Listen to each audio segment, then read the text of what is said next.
आज है 20 नवंबर 2024 दिन बुधवार। Welcome back to clean news UP. चलिए देखते हैं उत्तर प्रदेश की 25 फटाफट बड़ी खबरों को। बीएचयू के छात्रों को मिलेगी नौकरी। बीएचयू में 2024-25 के लिए कैंपस प्लेसमेंट शुरू हो गया है। इस साल एक्सचेंजर कंपनी में 100 से ज्यादा छात्रों ने अप्लाई किया था। जल्दी रिजल्ट आने वाला है। 10 से ज्यादा छात्रों का चयन हो सकता है।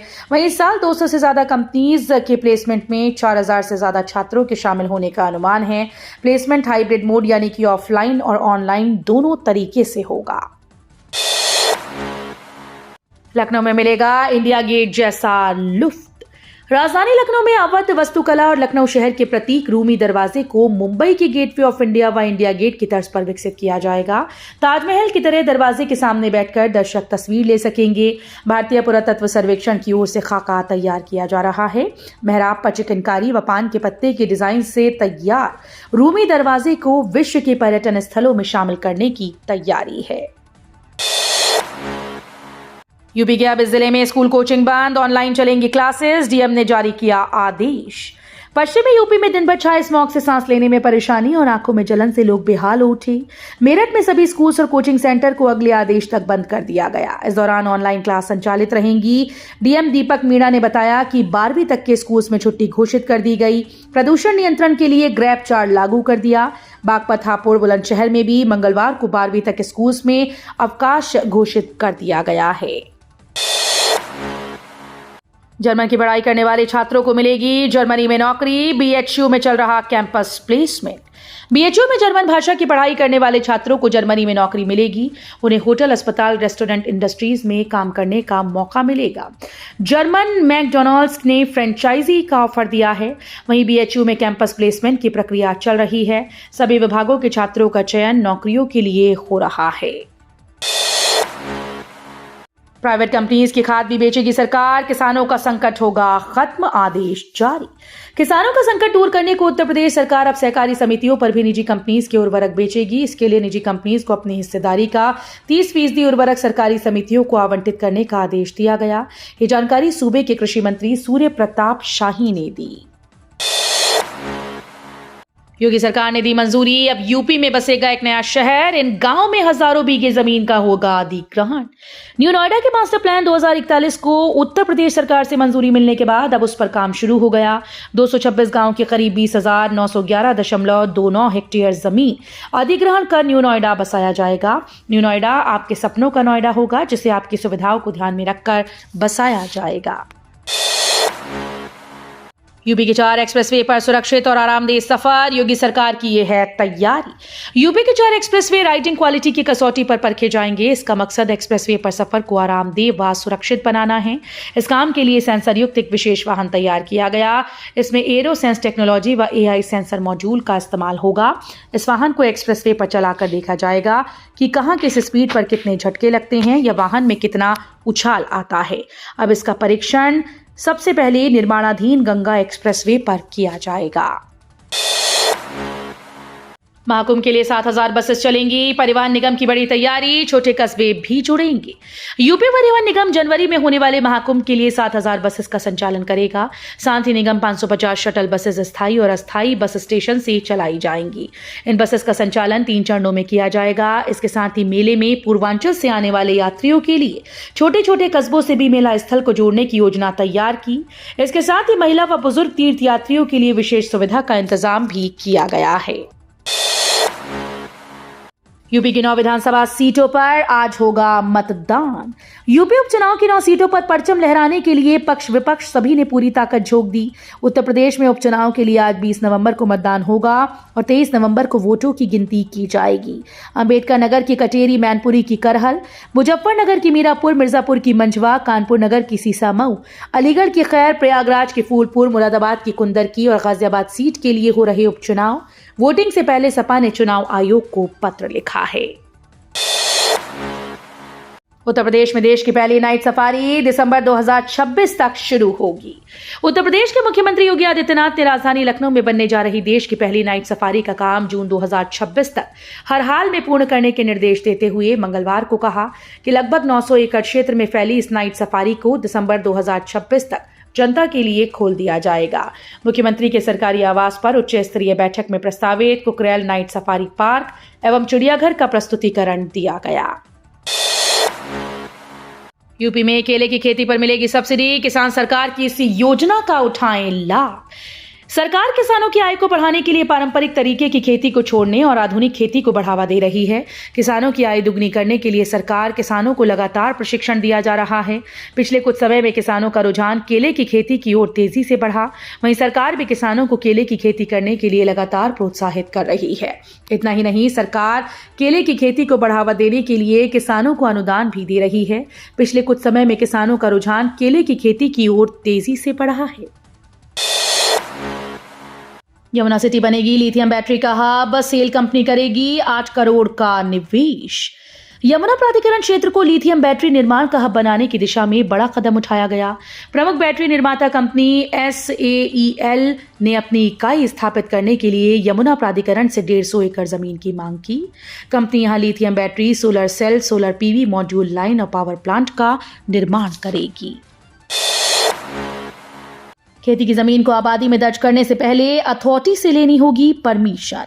न्यू नोएडा बसाने के लिए नोएडा अथॉरिटी ने प्रक्रिया तेज कर दी। न्यू नोएडा में आने वाले एरिया में जिला पंचायत के नक्शे पास करने पर रोक लगाने के बाद अब गांव में खेती के भूखंडों को आबादी में दर्ज करने पर भी रोक लगा दी गई। अब तहसीलों के अधिकारियों को आबादी दर्ज करने से पहले नोएडा अथॉरिटी के अधिकारियों की परमिशन लेनी होगी। लखनऊ में पहले बिल्डर्स ने हड़प ली गाड़ी कमाई, अब तहसील के अधिकारी सता रहे।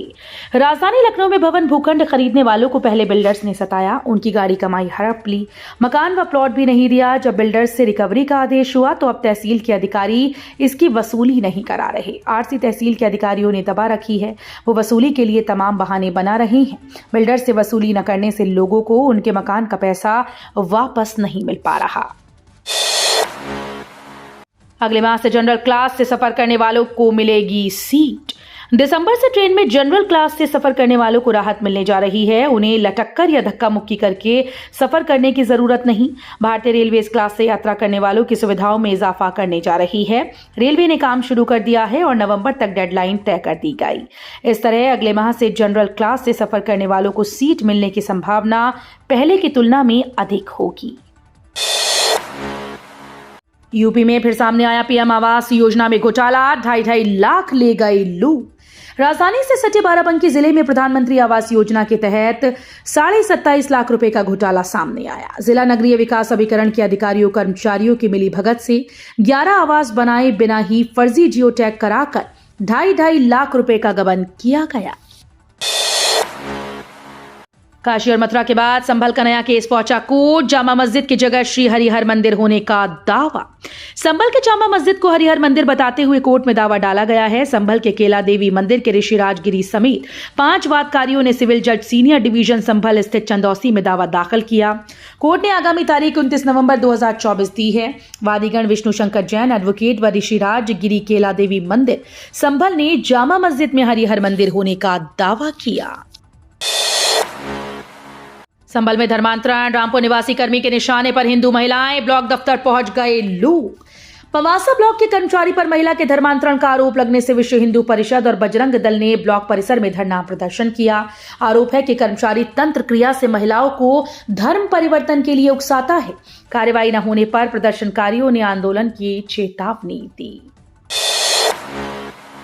सपा में गुटबाजी हुई तेज, पार्टी हाईकमान ने लिया फीडबैक, नेताओं पर गिर सकती है गाज। समाजवादी पार्टी में गुटबाजी बढ़ गई, इसका असर खैर विधानसभा सीट पर हो रहे उपचुनाव पर भी पड़ रहा है। जिला स्तर के कुछ पदाधिकारियों की निष्क्रियता चर्चा में है। इसकी शिकायत पार्टी हाईकमान से की गई थी, जिसके बाद कुछ स्थानीय नेताओं से गुटबाजी का फीडबैक लिया गया। चर्चा है कि उपचुनाव के बाद कुछ नेताओं पर गाज गिर सकती है। DND और फिल्म सिटी रोड होंगे जाम फ्री, लाखों वाहनों को राहत। नोएडा अथॉरिटी ने बनाया प्लान। DND और फिल्म सिटी रास्ते पर जाम में कमी लाने के लिए नोएडा प्राधिकरण जल्द काम शुरू करने जा रहा है। प्राधिकरण की तरफ से एक एजेंसी की तरफ से कराए गए सर्वेक्षण की रिपोर्ट आ गई। अब इसके आधार पर प्राधिकरण संबंधित काम के लिए टेंडर जारी करेगा। चिला बॉर्डर से महामाया फ्लाईओवर और DND पर दिल्ली से आते समय रोजाना लंबा जाम लगता है। इस जाम में कमी लाने के लिए प्राधिकरण ने एक एजेंसी को सर्वे का जिम्मा कुछ महीने पहले दिया था। मुरादाबाद जिले में 500 से अधिक अस्पताल, फायर एनओसी सिर्फ 153 के पास। मुरादाबाद जिले के सरकारी और गैर सरकारी अस्पतालों में आग से बचाव के लिए पर्याप्त इंतजामात नहीं हैं, जिससे आग लगने पर मरीजों की जान बचाना काफी मुश्किल होगा। जिला अस्पताल और जिला महिला अस्पताल में भी आग से बचाव के पुख्ता इंतजाम न होना व्यवस्था पर सवाल खड़ी कर रहा है। अभी कुछ दिन पहले ही झांसी के मेडिकल कॉलेज के शिशु वार्ड में बड़ा अग्निकांड हुआ और उसमें कई शिशुओं की जान भी चली गई। अमेठी सांसद बोले, इंडिया गठबंधन आगे, वोट नहीं बटेगा तो कहीं नहीं दिखेगी भाजपा। वोट बटेगा तो बीजेपी कहीं दिखेगी नहीं। उत्तर प्रदेश में इंडिया गठबंधन के प्रत्याशी अच्छी स्थिति में हैं। वायनाड में वोटिंग परसेंट भले ही कम हुआ, लेकिन लीड हमारी सबसे अधिक होगी। झारखंड में हमारा गठबंधन बेहतर प्रदर्शन करेगा। उपचुनाव को सामान्य चुनाव से नहीं जोड़ना चाहिए। ये बातें संसदीय क्षेत्र के दौरे पर आए संजय गांधी अस्पताल में प्रेस वार्ता के दौरान स्थानीय कांग्रेस सांसद किशोरी लाल शर्मा ने भाजपा को निशाने पर लेते हुए कहीं। प्रदूषित पछुआ हवाओं का प्रदेश में असर दिखना हुआ शुरू। इन जिलों में भारी कोहरे का अलर्ट जारी। दिल्ली से आ रही प्रदूषित पछुआ हवा का असर मंगलवार को उत्तर प्रदेश में दिखा। मौसम विभाग के मुताबिक आज बुधवार को यूपी में कोहरे और धुंध का दायरा और बढ़ेगा। हालांकि दिन के तापमान में हल्की बढ़ोतरी के आसार हैं। मंगलवार को प्रदेश के पूर्वी व तराई इलाकों के साथ ही पश्चिमी यूपी के विभिन्न इलाकों में कोहरे की घनी चादर देखने को मिली। दिल्ली में प्रदूषण के बाद रोडवेज पर रोक, यात्रियों के यूपी के लिए इन रूट्स पर बढ़ेगा बसेस का फेरा। दिल्ली में प्रदूषण के कारण पुराने मॉडल की डीजल बसेस पर लगी रोक की वजह से उत्पन्न संकट के समाधान के लिए रोडवेज बसेस के फेरे बढ़ाएगा। दिल्ली रूट पर रोडवेज की रोजाना 502 सेवाएं संचालित होती हैं, जबकि दिल्ली सरकार द्वारा लागू मानकों पर केवल 286 बसेस ही फिट बैठ रही हैं। लखनऊ की 5 फ्लाइट निरस्त। एनईआर के स्टेशन से चलेगी 20 स्पेशल ट्रेन। दिल्ली में दृश्यता कम होने की वजह से लखनऊ एयरपोर्ट पर 5 उड़ानें निरस्त हो गईं। साथ ही फ्लाइट 7 घंटे तक लेट हुई। फ्लाइट रद्द होने की सूचना पर यात्रियों को काफी परेशानी हुई। जिससे मिलने जाना था मिल नहीं पाए, जिनको आगे जाना था जा नहीं पाए। यात्रियों के अनुसार कुछ समय पहले तक एक्स पर संबंधित एयरलाइंस यात्रियों की पोस्ट पर जवाब देती थी। इससे ये भी पता चल जाता था कि उनकी फ्लाइट की स्थिति क्या है। अब एयरलाइंस जल्दी जवाब नहीं देती हैं। तो ये थी आज की 25 फटाफट बड़ी खबरें। अगर आपको न्यूज पसंद आई हो तो वीडियो को लाइक और शेयर जरूर करें। धन्यवाद।